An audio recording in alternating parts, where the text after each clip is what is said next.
Bismillahirrahmanirrahim. Jangan lupa subscribe ya.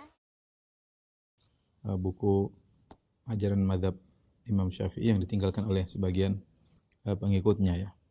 Tentunya saya menulis buku ini asalnya karena saya melihat sebagian sunnah-sunnah ditinggalkan oleh sebagian kaum muslimin, yang padahal sunnah-sunnah tersebut dijelaskan dalam ajaran mazhab al-Imam Syafi'i dalam buku-buku mereka ya. Kemudian juga yang menyedihkan terkadang sebagian sunnah-sunnah tersebut dijadikan bahan olok-olokan oleh sebagian orang-orang yang mengaku bermadzhab al-Imam Syafi'i. Oleh karena kita perlu mengenal tentang bagaimana mazhab Imam Syafi'i dalam beberapa permasalahan, kita bandingkan dengan praktek sebagian saudara-saudara kita yang ada di tanah air. Kita berharap dengan menjelaskan hal ini mereka bisa kembali kepada ajaran mazhab al-Imam Syafi'i yang sesungguhnya yang termaktub dalam literatur kitab-kitab Syafi'iyah. Sebelum kita membahas tentang poin-poin tersebut ya, saya sebutkan ada sekitar 22 permasalahan ya.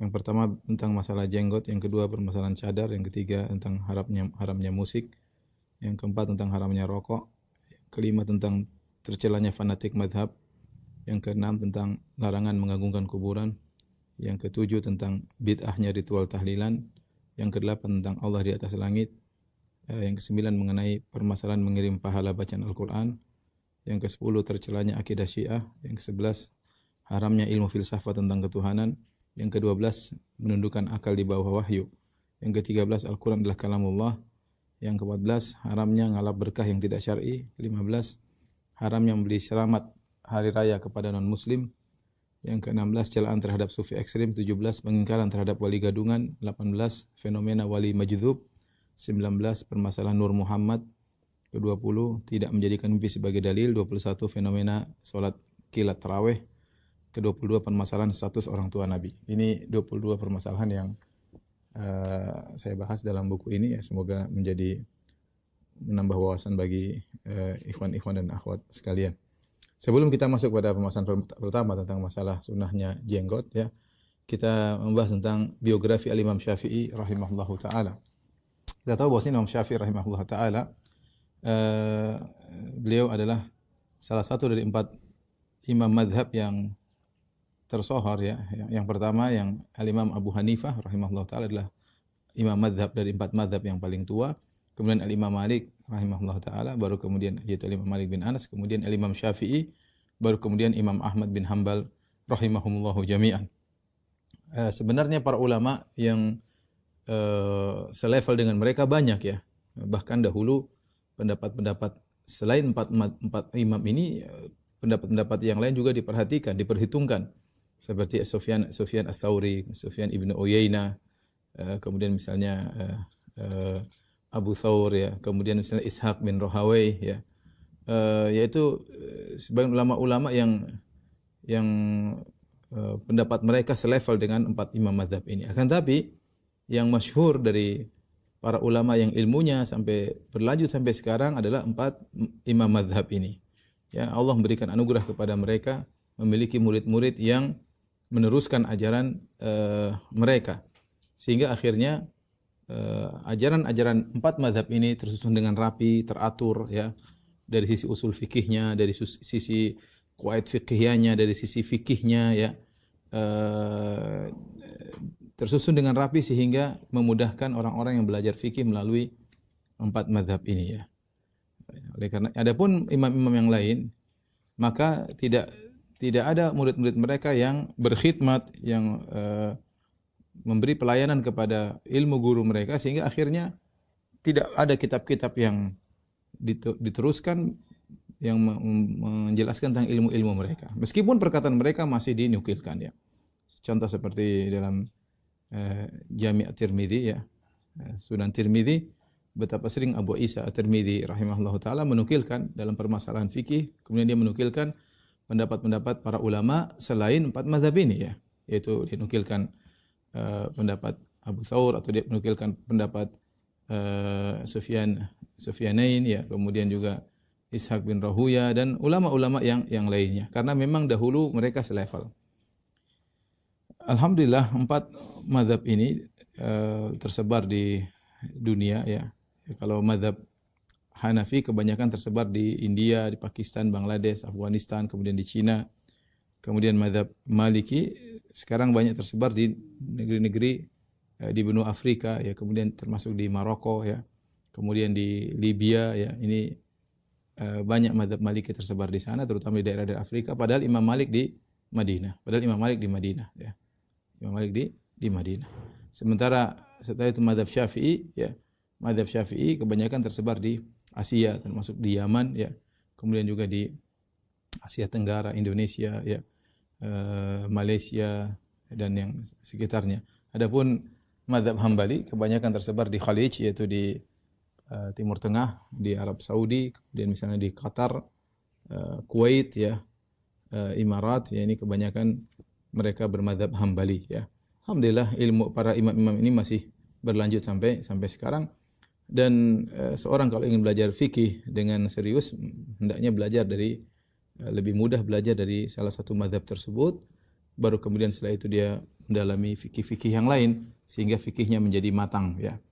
Tidak terpaku pada satu mazhab, tapi untuk belajar memang paling bagus belajar satu mazhab terlebih dahulu sehingga pikiran tidak tercerai-berai, terfokus pada satu mazhab ini kalau ingin benar-benar menjadi orang alim dalam suatu dalam ilmu fikih ya.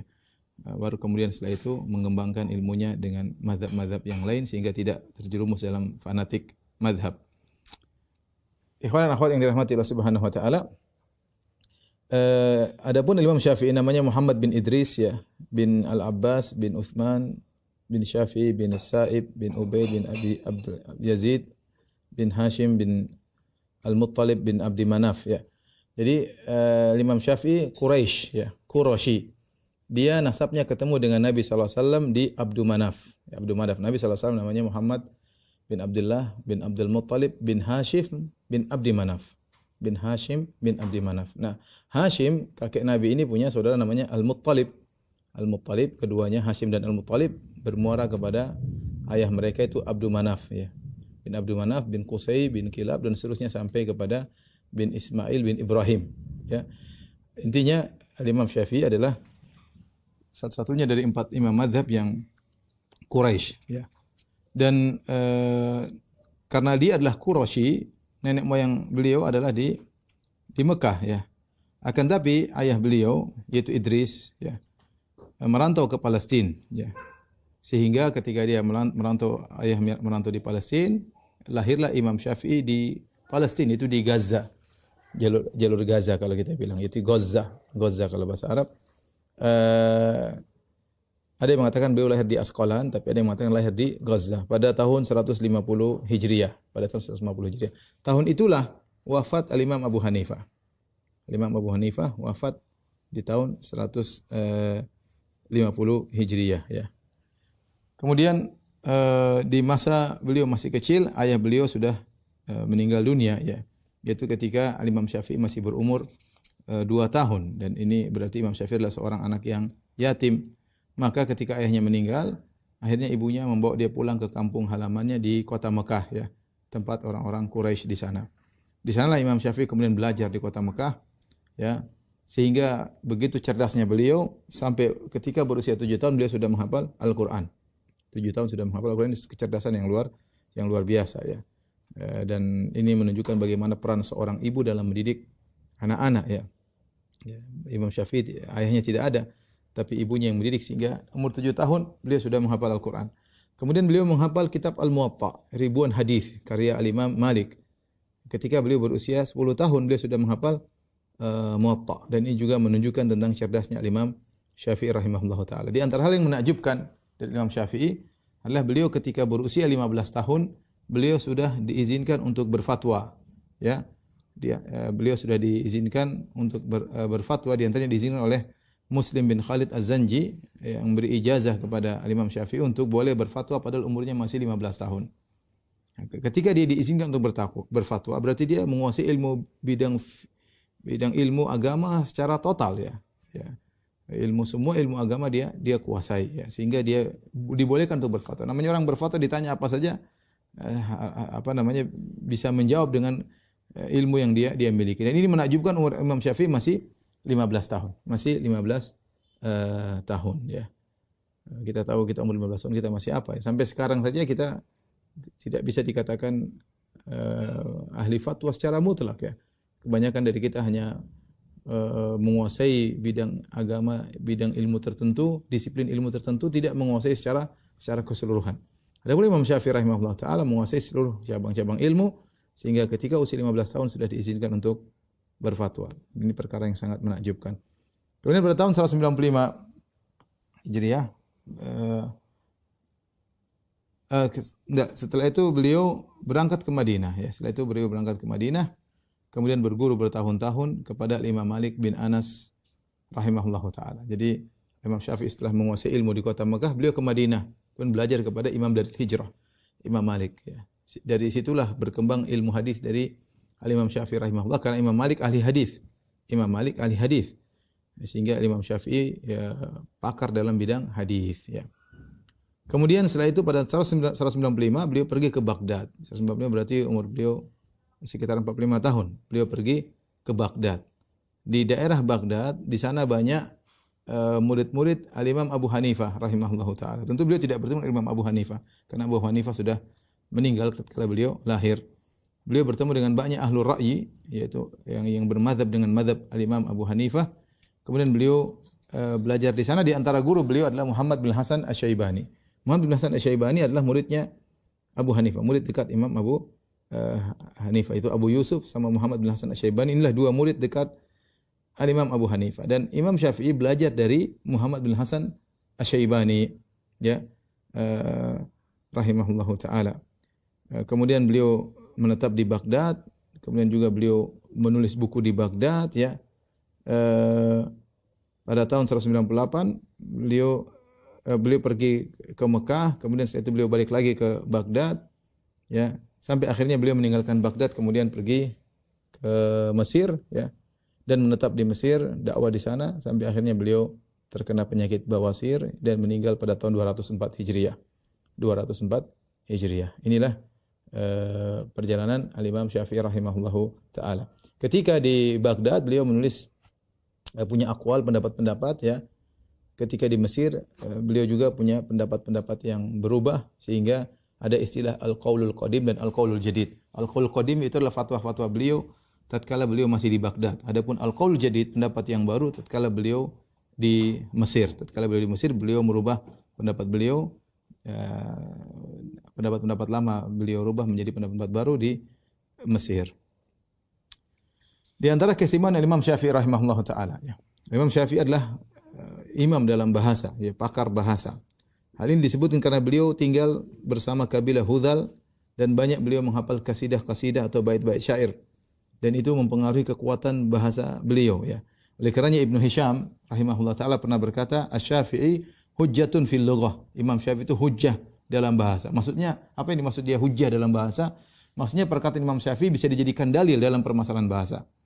Kenapa? Karena beliau tinggal di perkampungan yang di mana bahasa Arab masih murni, belum kecampur dengan bahasa-bahasa luar, sehingga Imam Syafi'i pakar dalam bahasa-bahasa tersebut, sehingga kalau dia berbicara dan dia menyampaikan sesuatu dengan bahasa Arab, perkataan beliau bisa dijadikan hujjah dalam bahasa Arab. Kenapa? Karena beliau imam fil lughah ya, imam fil lughah, imam dalam bahasa Arab.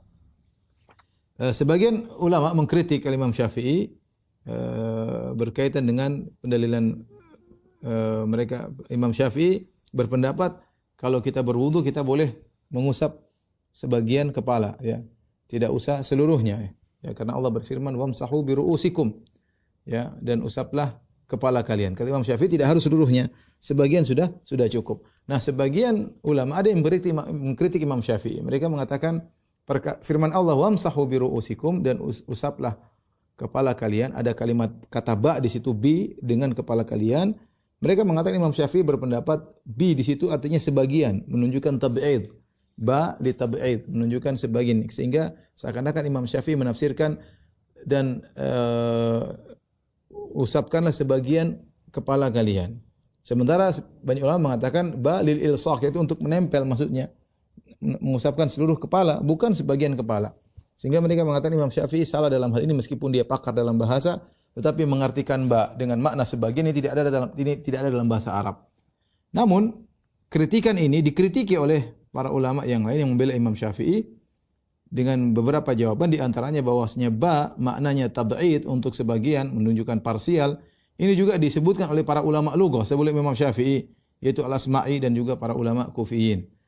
Pendapat bantahan yang kedua ya, bahwasanya Al-Imam Syafi'i tidak tegas menyatakan bahwasanya ba dalam firman Allah wamsahu biru'usikum menunjukkan usaplah sebagian kepala kalian. Imam Syafi'i tidak pernah mengatakan demikian. Kalau kita cek dalam kitab ternyata Imam Syafi'i berkata, lihat saya nukil pada Romawi 10, wa dallatis sunnatu ala an laisa 'alal mar'i mashur ra'si kullihi wa idza dallatis sunnah ala dzalik fa ma'nal ayat anna man masaha syai'an min ra'sihi ajza'ahu. Imam Syafi'i mengatakan sunnah menunjukkan tidak wajib bagi seorang untuk mengusap seluruh kepalanya. Kenapa? Karena sunnah menunjukkan akan hal tersebut. Ya, sehingga makna ayat barang siapa yang mengusap sebagian dari kepala maka sudah sah. Sudah sah. Kenapa Imam Syafi'i berdalil dengan Nabi pernah berwudu ketika beliau memakai sorban, maka Rasulullah SAW memasah ala nasiyatihi wa ala imamatihi. Rasulullah SAW mengusap sebagian ubun-ubunnya kemudian melanjutkan ke sorbannya. Ketika Nabi hanya mengusap ubun-ubunnya saja kemudian melanjutkan ke sorbannya, Imam Syafi'i memahami bahwasanya ini dalil tidak harus mengusap seluruh kepala. Mengusap seluruh kepala itu yang terbaik, itu sunnah, sepakat. 4 mazhab semua mengatakan yang terbaik seorang berwudu dan mengusap seluruhnya. Tetapi para ulama juga membahas kadar minimal. Mereka membahas kadar minimal, penting untuk ilmu. Bagaimana kalau orang cuma mengusap 1/4? Bagaimana kalau orang cuma mengusap 2/3? Bagaimana kalau orang mengusap mayoritas, tidak semuanya? Bagaimana kalau cuma 3 helai rambut? Sah atau tidak? Al-Imam Syafi'i berpendapat sebagian saja sudah sah. Sebagian saja sudah sah. Dia bukan berdalil dengan bahasa bahwasanya ba menunjukkan tab'id, tetapi dia berdalil dengan sunnah Nabi SAW yang dia pahami bahwasanya Nabi SAW mengusap ala nasiyati wa ala imamah, mengusap hanya sebagian ubun-ubun kemudian baru ke imamah, menunjukkan mengusap sebagian juga boleh. Ini saya tidak sedang membahas mana pendapat yang lebih kuat, ini masalah fikih, tapi saya ingin menjelaskan tuduhan bahwa Imam Syafi'i mengatakan ba secara bahasa maknanya sebagian parsial itu tidak tepat, karena Imam Syafi'i tidak pernah mengatakan demikian ya. Kemudian juga seperti Imam Syafi'i ketika menafsirkan dzalika adna alla ta'ulu, yang demikian itu lebih dekat kepada tidak berbuat aniaya ya. Al-Imam Syafi'i menafsirkan al-aul adalah kathratul iyal, banyaknya anak. Ya, ini juga dikritik oleh Ibnu Al-Arabi yang bermadzhab Maliki. Dia mengatakan tidak ada ahli bahasa yang berpendapat dengan pendapat Imam Syafi'i bahwasanya al-aul maknanya al-iyal, keluarga ya. Ini dibantah. Akhirnya dibantah oleh para ulama bahwasanya makna al-aul dengan al-iyal, aul maknanya adalah keluarga, ini disampaikan oleh para ulama sebelum Imam Syafi'i seperti Al-Kisai dan Al-Farra. Demikian juga Al-Qurtubi rahimahullah bermadzhab Maliki juga membantah perkataan Ibnu Arabi. Artinya bahwasanya tafsiran al-aul dengan alla ta'ulu, al-aul maksudnya dengan kathratul iyal, ini juga disampaikan oleh Zaid bin Aslam dan Jabir bin Zaid ya. Kemudian di antara keistimewaan Imam Syafi'i rahimahullah taala, beliau banyak menulis syair-syair ya, yang indah-indah yang saya sempat kumpulkan sebagian ya. Syair-syair beliau yang sederhana tetapi maknanya yang dalam ya. Al-Imam Syafi'i rahimahullahu taala ya. Ya nanti bisa dibaca di buku ya. Di antaranya perkataan beliau, biqadril kaddi tuktasabul ma'ali wa man talabal ula sahirul layali. Kata beliau, ketinggian diraih berdasarkan ukuran kerja keras. Orang semakin berusaha semakin meraih ketinggian. Wa man talabal ula, barang siapa yang mencapai derajat yang tinggi sahirul layali, maka dia harus begadang. Imam Syafi'i ya, harus begadang, ingin punya ilmu, ingin pakar dalam bidang ilmu, harus begadang kata Imam Syafi'i.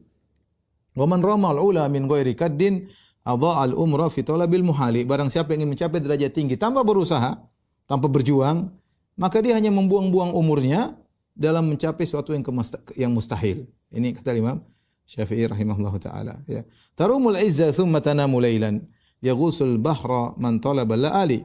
Kau ingin mencapai kejayaan sementara di malam hari kau tidur, ya. Ya. Orang yang mencari permata harus menyelam dalam lautan. Ya. Ini kata Imam Syafi'i rahimahullah taala, dan ini menunjukkan bahwasanya beliau memberi semangat orang ingin berjuang, berusaha harus mencapai derajat tinggi, harus berusaha, dan Allah melihat usaha seseorang. Demikian Imam Syafi'i pernah berkata, "Naibu zamanana wal aibu fina.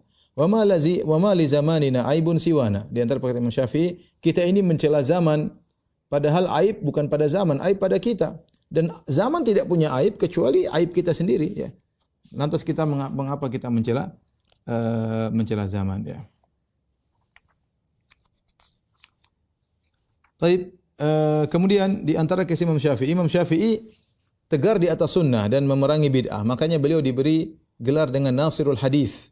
Nasirul Hadis itu ada orang-orang yang menolak hadis dibantah oleh Imam Syafi'i rahimahullahu taala. Oleh karena Imam Syafi'i menulis kitab Risalah di antaranya untuk dalam pembelaan terhadap hadis. Ya, karena sebagian orang menggunakan ra'yu mereka untuk menolak hadis-hadis Nabi sallallahu alaihi wasallam. Terutama Imam Syafi'i tinggal di Baghdad. Di sana banyak orang yang mendahulukan ra'yu, itu pendapat, akal daripada sunnah-sunnah Nabi sallallahu alaihi wasallam, sehingga mereka menolak sunnah-sunnah Nabi dengan berbagai macam metode. Oleh karena Imam Syafi'i membantah mereka, bahkan beliau nulis kitab Risalah memberikan kaedah-kaedah tentang sunnah Nabi sallallahu alaihi wasallam, sehingga beliau diberi gelar dengan Nasirul Hadis, penolong hadis Nabi sallallahu alaihi wasallam. Di antara keistimewaan Imam Syafi'i rahimahullah taala, beliau memiliki karismatik yang luar biasa. Oleh karenanya seorang yang belajar dari Imam Syafi'i, dia pasti cinta Imam Syafi'i luar biasa, ya. Pernah Abu Thawr ditanya, ya. Dan ini juga adalah ahli fikih, ya. Imam Syafi'i punya murid yang hebat-hebat, di antaranya Imam Ahmad bin Hanbal, murid Imam Syafi'i. Kemudian di antaranya Abu Thawr, ya, yang juga belajar sama Imam Syafi'i. Ketika Abu Thawr ditanya, mana yang lebih faqih? Imam Syafi'i ataukah Muhammad bin Hasan, gurunya? Muhammad bin Hasan Asy-Syaibani. Apa jawaban Abu Thawr? Padahal Imam Syafi'i belajar sama Muhammad bin Hasan. Muhammad bin Hasan muridnya Abu Hanifah. Apa jawaban Abu Thawr? Asy-Syafi'i afqah min Muhammad. Syafi'i lebih faqih daripada gurunya Muhammad bin Hasan. Wa Abi Yusuf lebih faqih daripada Abi Yusuf, temannya Muhammad bin Hasan. Lebih faqih daripada Abu Hanifah, gurunya Muhammad bin Hasan Abi Yusuf. Lebih faqih daripada Hamad, gurunya Abu Hanifah. Ya. Lebih faqih daripada Ibrahim Nakhai, gurunya Hamad. Lebih faqih dari Alqamah, lebih faqih dari Aswad. Sampai dia semuanya, Imam Syafi'i lebih faqih daripada mereka semua. Silsilah ulama di Irak, Imam Syafi'i lebih hebat. Ya. Muhammad bin Hasan punya teman Abu Yusuf dan Muhammad bin Hasan punya guru namanya Abu Hanifah, Abu Hanifah punya guru namanya Hamad punya guru namanya Ibrahim punya guru namanya Alqamah punya guru namanya Aswad. Kata Imam Syafi'i, kata Imam Abu Thawr, Imam Syafi'i lebih faqih dari mereka semua. Tentunya ini semua muncul karena begitu cintanya Abu Thawr terhadap Imam Syafi'i. Dan dia padahal dulu belajar mengikuti ahlul ra'yi. Tapi begitu datang Imam Syafi'i di Baghdad, maka merubah pola pikirnya. Bahkan dia belajar kepada Imam Syafi'i rahimahullah ta'ala. Kenapa bisa demikian? Karena dia sangat cinta kepada Imam Syafi'i yang memiliki karismatik yang luar biasa. Di antara hal yang menunjukkan karismatik Imam Syafi'i, Imam Ahmad, kita tahu Imam Ahmad yang menghafal sejuta hadis, yang bukunya sekarang Musnad Imam Ahmad dengan hadis yang ribuan hadis, puluhan ribu hadis dengan berbagai macam jalan-jalannya. Imam Ahmad pernah berkata, "Sittatun ad'u lahum sahran. Ahaduhum asy-Syafi'i." Ada 6 orang yang aku selalu doakan mereka di waktu sahur, waktu yang dikabulkan doa. Aku doakan 6 orang. Di antara 6 orang tersebut adalah Asy-Syafi'i. Sampai-sampai anaknya bertanya, itu Abdullah bin Ahmad, dia bertanya, "Ya abati, ayu rajulin kana Syafi'i? Fa inni sami'tuka tukthiru min du'a ilahu." Ya ayahanda, siapakah Syafi'i tersebut? Kenapa saya sering dengar engkau doain dia? Kenapa saya sering engkau doain dia? Ini bagaimana murid yang berbakti kepada gurunya sering didoakan. Apa kata Imam Ahmad? "Ya bunayya, kana Syafi'i kasyamsi lid dunya." Wahai putraku, sungguhnya Imam Syafi'i itu seperti matahari bagi dunia. Wa kal afiyati linnas, Imam Syafi'i itu seperti keselamatan bagi masyarakat. Fa hal li hadaini min khalaf, apakah ada yang bisa menggantikan dua peran penting ini, matahari dan keselamatan bagi masyarakat? Jawabannya tidak ada. Artinya sekarang mengatakan tidak ada yang bisa menggantikan Imam Syafi'i. Maka jasa Imam Syafi'i sangat besar bagi kaum muslimin, maka berhak untuk didoakan oleh Imam Ahmad di waktu sahur. Bukan sembarang yang doain Imam Ahmad, bukan di sembarang waktu dia berdoa. Dia berdoa di waktu sahur, ya. Al-Imam Syafi'i rahimahullahu taala namanya orang berhasil, kemudian dakwahnya diterima. Akhirnya muncul orang yang tidak suka dengan Al-Imam Syafi'i. Di antara yang tidak suka dengan Al-Imam Syafi'i adalah seorang ulama dari mazhab Maliki yang namanya Ashhab, ya, Ashhab. Muhammad bin Abdullah bin Abdul Hakim berkata, "Sami'tu Ashhab fi sujudi yadu ala Syafi'i bil maut." Aku mendengar Ashhab berdoa dalam sujudnya agar Allah mematikan Syafi'i. Ya. Di antara doanya dia berkata, "Allahumma amitis Syafi'i fa innaka in abqaitahu in darasa madhhabu Malik." Dia berdoa, "Ya Allah, matikanlah, wafatkanlah Syafi'i. Kalau kau biarkan dia hidup, madhab Imam Malik akan sirna." Madhab Imam Malik, Al-Imam Malik akan sirna. Jadi dia ingin perjuangkan madhab Imam Malik. Sementara orang banyak terpengaruh dengan Al-Imam Syafi'i. Padahal Imam Malik gurunya Imam Syafi'i. Tapi terkadang murid hebat ya. Sehingga Ashhab ini tidak khawatir kalau orang-orang meninggalkan madhab Maliki kemudian mengikuti madhab Syafi'i. Ya. Imam Syafi'i disampaikan akan hal tersebut. Wahai Syafi'i, sesungguhnya Ashhab mendoakan keburukan bagimu. Maka Imam Syafi'i berkata, "Tamanna rijalun an amuta wa in amut, fatilka sabilun lastu fiha bi auhadi." Kata Imam Syafi'i, sebagian orang berangan-angan agar aku mati. Ya, kalau aku mati, maka itu jalan yang bukan aku sendiri yang mati. Artinya aku mati dan orang lain juga mati dan orang-orang akan mati. Mau apa? Mau cari apa? Mati ya mati, kata Imam Syafi'i demikian. Ya, faqul lilladzi yabghi khilaf alladzi madha tazawwad li ukhra mithlaha faka'an qadi. Ya. Maka aku katakan kepada orang yang ingin perubahan, ya, sudah terjadi apa yang terjadi. Dia menyesal, dia ingin terjadi perubahan, maka engkau pula harus bersiap-siap untuk menemui kematian, ya, sebagaimana aku bersiap-siap dan seakan-akan kematian telah dekat, ya. Setelah itu Imam Syafi'i benar-benar meninggal, ya. Sekitar setelah itu Imam Syafi'i setelah mendengar didoakan kematian dan benar-benar Imam Syafi'i rahimahullah taala meninggal tadi kena penyakit bawasir. Dan setelah itu Ashhab pun meninggal dunia, ya, sekitar 18 hari atau sebulan setelah Imam Syafi'i meninggal. Ashhab yang mendoakan Imam Syafi'i juga meninggal dunia. Ya, benar kata Imam Syafi'i, saya juga bersiap, engkau juga bersiap, kita sama-sama bersiap di hadapan Allah Subhanahu wa taala. Terakhir yang saya sampaikan adalah tentang keistimewaan Imam Syafi'i adalah inovasi spektakuler. Imam Syafi'i rahimahullahu taala, ya, di antara keistimewaannya, beliau menggabungkan dua madrasah. Madrasah ahli ra'yi karena beliau belajar di Baghdad, beliau punya madrasah belajar dari Muhammad bin Hasan Asy-Syaibani yang di sana orang-orang cerdas, ya. Muridnya Abu Hanifah yang mereka akalnya benar-benar tinggi, benar-benar menggunakan kias luar biasa. Sementara sebelumnya beliau belajar di Imam Malik yang pakar hadis, ya. Kenapa di Madinah banyak tersebar hadis? Karena para sahabat banyak tinggal di Madinah, sehingga hadis-hadis Nabi tersebar di kota Madinah. Orang yang belajar di Madinah mereka menguasai banyak hadis. Sementara Ibnu Mas'ud pergi ke Kufah atau ke Irak, kemudian tidak banyak tersebar hadis di sana.